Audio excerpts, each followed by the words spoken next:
ಗೀತಾ ಮಹಾತ್ಮೆ. ಸಮಾಧಿ ಸ್ಥಿತಿಯಲ್ಲಿ ನೆಲೆಸಿರುವ ಸ್ಥಿರವಾದ ಪ್ರಜ್ಞೆಯುಳ್ಳವನ ಬೇರೆ ಬೇರೆ ಲಕ್ಷಣಗಳ ಕುರಿತಾಗಿ ಅರ್ಜುನನು ಭಗವಂತನಲ್ಲಿ ಕೇಳಿದಾಗ ಅಧ್ಯಾಯ 2 ಶ್ಲೋಕದಲ್ಲಿ ಯಸ್ಸರ್ವತ್ರಾನಭಿಸ್ನೇಹಃ ತತ್ತತ್ಪ್ರಾಪ್ಯ ಶುಭಾಶುಭಂ ನಾಭಿನಂದತಿ ನ ದ್ವೇಷ್ಟಿ ತಸ್ಯ ಪ್ರಜ್ಞಾ ಪ್ರತಿಷ್ಠಿತಾ.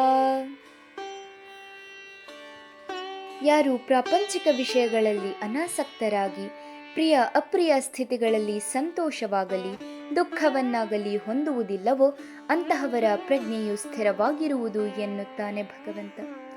ಸರ್ವೇ ಸಾಮಾನ್ಯವಾಗಿ ಪ್ರತಿಯೊಂದು ವಿಚಾರಗಳಿಗೂ ಮನಸ್ಸು ಪ್ರತಿಕ್ರಿಯೆ ನೀಡುತ್ತದೆ. ಪ್ರತಿಕ್ರಿಯೆ ನೀಡುವುದು ಮನಸ್ಸಿನ ಸ್ವಭಾವ. ಕೆಲವೊಂದು ವಿಚಾರಗಳು ಬಾಯಿಯಿಂದ ಹೊರಬರಬಹುದು, ಕೆಲವೊಂದು ನಾಲಿಗೆಯಲ್ಲಿಯೇ ಉಳಿಯಬಹುದು. ಸಂತೋಷಕ್ಕೆ ಹಿಗ್ಗುವುದು, ದುಃಖಕ್ಕೆ ಕುಗ್ಗುವುದು ಮನುಷ್ಯ ಸಹಜ ಗುಣ. ಯಾವುದೇ ವಿಚಾರಗಳನ್ನು ಮನಸ್ಸು ಸ್ವೀಕರಿಸದೇ ಇದ್ದಾಗ ಅಲ್ಲಿ ಪ್ರತಿಕ್ರಿಯೆಗೆ ಆಸ್ಪದವೇ ಇರುವುದಿಲ್ಲ. ಚಳಿಗಾಲದಲ್ಲಿ ಎಲೆ ಉದುರಿತೆಂದು ಮರವು ದುಃಖಿಸುವುದಿಲ್ಲ. ಹಾಗೆಯೇ ವಸಂತದಲ್ಲಿ ಮತ್ತೆ ಚಿಗುರಿದಾಗ ಹುಚ್ಚೆದ್ದು ಕುಣಿಯುವುದಿಲ್ಲ. ಭಾವನೆಗಳಿಗೆ ಅದು ಪ್ರವರ್ತಿಸದೆ ಸ್ಥಿತಪ್ರಜ್ಞನಂತೆ ಇದ್ದು ಬಿಡುತ್ತದೆ. ಪ್ರಪಂಚದಲ್ಲಿ ಕಂಡದ್ದನ್ನೆಲ್ಲ ಬಯಸುತ್ತಾ ಹೋದಾಗ ಮನಸ್ಸು ಇನ್ನಷ್ಟು ಚಂಚಲಗೊಳ್ಳುತ್ತದೆ.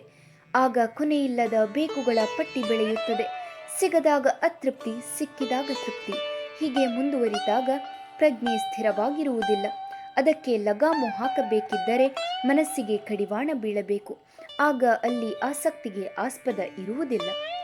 ಎಲ್ಲದರಲ್ಲೂ ಅನಾಸಕ್ತನಾಗಿದ್ದಾಗ ಅಂತಹವನಿಗೆ ಸಂತೋಷ ದುಃಖಗಳಲ್ಲಿ ಭಿನ್ನತೆ ಕಾಣುವುದಿಲ್ಲ. ಸಿಹಿ ಭಕ್ಷ್ಯ ಅವನ ಮುಂದಿದ್ದರೂ ಕೂಡ ಪ್ರಿಯ ಅಪ್ರಿಯ ಭಾವ ಅವನಲ್ಲಿ ಮೂಡುವುದಿಲ್ಲ. ಹೆಣ್ಣು ಹೊನ್ನು ಮಣ್ಣು ಯಾವುದೇ ವಿಚಾರ ಇರಲಿ, ವಿವೇಕದಿಂದ ಮೂಡಿದ ಪ್ರಜ್ಞೆ ಇರುವ ಸ್ಥಿತಪ್ರಜ್ಞನಾದವನು ಎಲ್ಲವನ್ನೂ ಸಮಾನವಾಗಿ ಕಾಣುತ್ತಾನೆ.